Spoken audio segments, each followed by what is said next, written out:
I find if you really exaggerate that heel going across, it helps the inner thigh, right? Yeah. Maybe these celebrities should have just stuck to what they're good at. Shaq Fu. Just the name makes people cringe. Like you don't even want to go there. Welcome to WatchMojo.com, and today we're counting down our picks for the top 10 celebrity business fails. I've had some clothing mishaps. I've had some clothing triumphs and stuff like that. For this list, we're focusing on people who gained their celebrity in movies, music, whatever, and who decided to use their fame to venture into business. Only those endeavors didn't work out so well. I was basically a victim to, just wearing sneakers every day. These enterprises were either critically panned or commercially unsuccessful, but more often than not, it was a combination of the two. Wow! Number 10, Fashion Cafe, Naomi Campbell, Elle Macpherson, Claudia Schiffer, and Christy Turlington. The first fashion cafe opened in New York earlier this year with a celebrity-packed party. These four supermodels decided to go into the restaurant business in the mid-1990s. And why not use their area of expertise as a theme?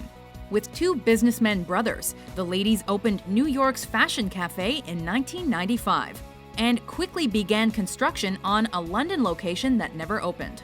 Elle's most recent involvement is in Fashion Cafe.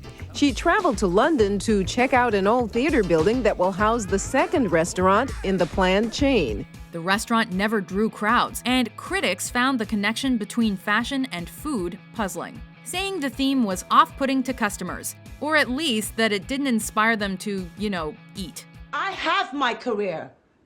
You guys don't. You want what I have. And for me, it's a waste of my time. That, plus infighting between the supermodels, compounded by the fact that their businessmen partners were arrested for fraud, bankruptcy, and money laundering, meant the restaurant closed in 1998. You don't know how to switch it on and off. So this is why I got this picture. I've asked you from day one, do not fight amongst yourselves. Please come to me. I've said that to you. Number 9, Shaq Fu, Shaquille O'Neal. I call you Shaq. I call you Shaq Fu. I call you Shaq Diesel. You got any new nicknames for me? My new one is Wolf of Ball Street. All right, that's it. Done. Gotcha. You're a major basketball star and a popular personality in the early 1990s. What do you do? I am Kazam! Well, I'm really happy for you. Make a 2D fighting game starring yourself, of course. The Shaq Fu video game was released in 1994 for Sega Genesis and Super Nintendo, and is often listed among the worst video games ever. With a terrible title and premise, which sees you playing as Shaquille O'Neal in battles against otherworldly enemies, all while on your way to a charity basketball game in Tokyo, of course, the game was bound to fail. You're good at a lot of things, Shaq, but you weren't meant for the gaming community. Now, I can go into depth and describe the controls and every last detail why this game is so god-awful, but I don't even have to. The name says it all. The title doesn't even sound good. Shaq Fu? It's like a joke. Number 8, Nicky Hotels, Nicky Hilton. Becoming the most global full-service hotel brand in the world with more than 540 locations in 78 countries, Hilton Hotels and Resorts continue to grow and strengthen. As heir to the world-famous Hilton brand of hotels, you'd think that Nicky would have some business smarts, especially when it comes to the family biz. Well, evidently not so much. Meant to be a lavish chain of hotels with a signature scent, designer suites, and other extravagant details, I smell money. And a lot of it. with original locations in Miami and Chicago, the business never got off the ground.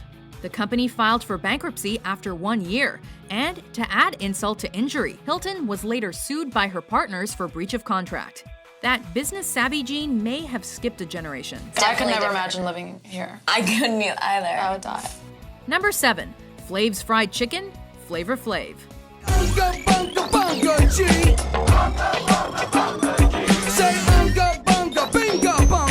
In the early 2010s, Flavor Flav tried to make it in the fast food business, hoping that his fried chicken-oriented restaurant, which used his secret homegrown recipe, would provide competition to KFC.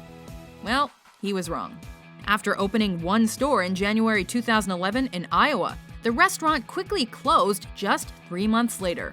You gonna get it in, FFC, I got the first dollar, holla! The reason behind the closing is disputed, with Flav blaming manager Nick Cimino for mismanagement, and Cimino blaming Flav for being largely absent from the business and for his general lack of knowledge about the restaurant biz. Either way, it was a failure. I ain't trying to compete against people, I'm just trying to compete against myself. But I know that my product is gonna do good. Number 6. Take Hassan Vegan Footwear, Natalie Portman. I couldn't find vegan shoes as I didn't want to wear any animal products, and I had a really hard time finding the shoes that I wanted to wear. This famous actress is an outspoken vegan, advocating animal rights on a regular basis, but her love of animals did not mix as well with her business ambitions as she might have hoped. When I would go out at night, I would, just have very, very limited options.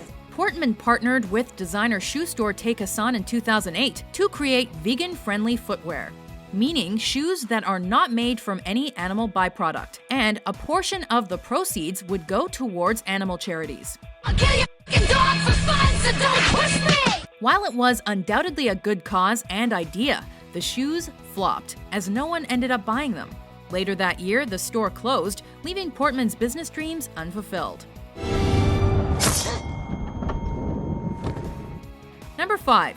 Tourist destination Brazelton, Georgia, Kim Basinger. This makes me smile too.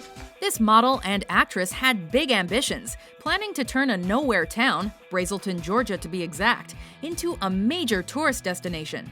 Plans of hosting large film festivals and building movie studios to attract the Hollywood crowd, Basinger bought the town for $20 million in 1989. However, after some unrelated financial difficulties, she was forced to sell the land in 1995 for a fraction of her original investment. Pick up the money. I don't want to pick up the money! Pick up the money. I don't want the... She had big dreams, but unfortunately, they did not come to light, and Brazelton remains a relatively tourist-free town of 8,000. You won't make me ashamed of myself! I can't be bought by you or anybody! Number 4. Pastel Clothing, Kanye West. You ain't got the answer. You ain't spent $13 million of your own money trying to empower yourself. Yes, but I spent hundreds of thousands and putting out clothing lines at a smaller degree.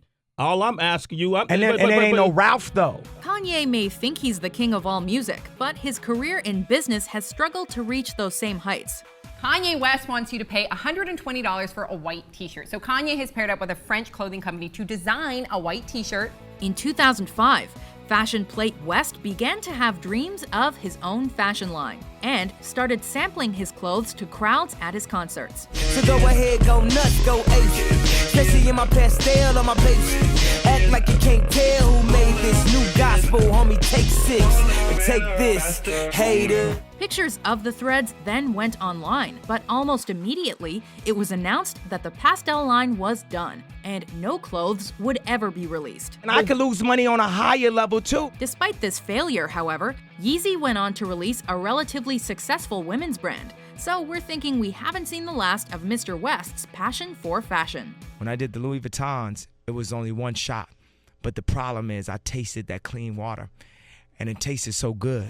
Number 3, the Kardashian Card, the Kardashian sisters. The reality stars are cutting ties with the prepaid cards that were charging excessive fees.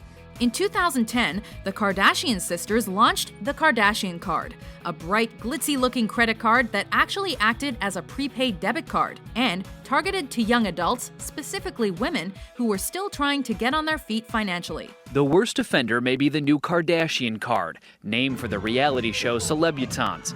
It's marketed to teenage girls. The card was canceled less than 1 month after its release due to extremely high fees, legal problems, and tons of bad press. With this one, you don't need credit, you don't even need a bank account. But you do need a lot of money for fees. A 6-month card costs $59.95 just to set up.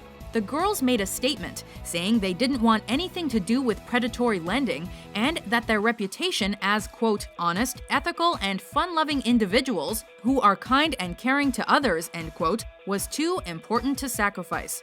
Thus, why they scrapped it. You know, I wasted everyone's money, I wasted everyone's everything, and I feel bad. You don't think I feel bad? Number 2, XFL Vince McMahon. Ladies and gentlemen, this is the XFL. In 2000, WWE owner Vince McMahon started the XFL, an extreme version of American football that was meant to keep the football crowd entertained during the off-season. The sport never took off, as it was never taken seriously due to outrageous rules and its general extreme nature, which people couldn't disassociate from the WWE. I respect him a great deal, but this is a bad decision. He's going to get hurt. Worse yet, some spectators accused the XFL of being scripted, with outcomes predetermined for maximum excitement factor. Lasting only one season, broadcaster NBC canceled XFL due to abysmal TV ratings and poor reception of the sport itself. Guess it's back to baseball. I want you to get in there, and I want you to go get me some ratings. Hey! You idiot! You idiot! Get out! Get out! Get out! Before we reveal our top pick, here are a few honorable mentions.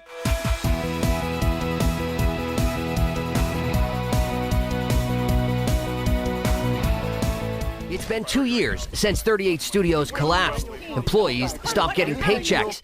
The video game company owned by former Red Sox pitcher Curt Schilling went bankrupt. I've been eating my pasta mania, and what you gonna do in the Mall of America, brother, when Hulk Hogan, Pasta Mania, and all my pasta maniacs run wild on you? What's he gonna do? All right. Number 1, Planet Hollywood, Arnold Schwarzenegger, Bruce Willis, Demi Moore, Sylvester Stallone, etc. Planet Hollywood is really cool because it's sort of like eating in a Hollywood museum. Aiming to duplicate the success of the Hard Rock Cafe, this Hollywood-themed restaurant allowed patrons to eat while looking at real props from movies and various other film-related items, with many A-listers backing the venture. The company opened its doors in 1991, but high prices and mediocre food kept patrons away, leaving the restaurant's shares to drop dramatically. Willis, you gonna put a George Jefferson display in Planet Hollywood or what? Sorry, pal. Planet Hollywood has since filed for bankruptcy twice, and while at one point there were over 100 locations worldwide, today there are fewer than 10 remaining. Arnie has also severed his ties with the company, claiming that the restaurant never had the success he dreamed it would. And we don't blame him. So come get a great taste of stardom, right here at Planet Hollywood. Do you agree with our list? What celebrity business failure do you consider to be the worst? For more hilarious top 10s published every day, be sure to subscribe to WatchMojo.com.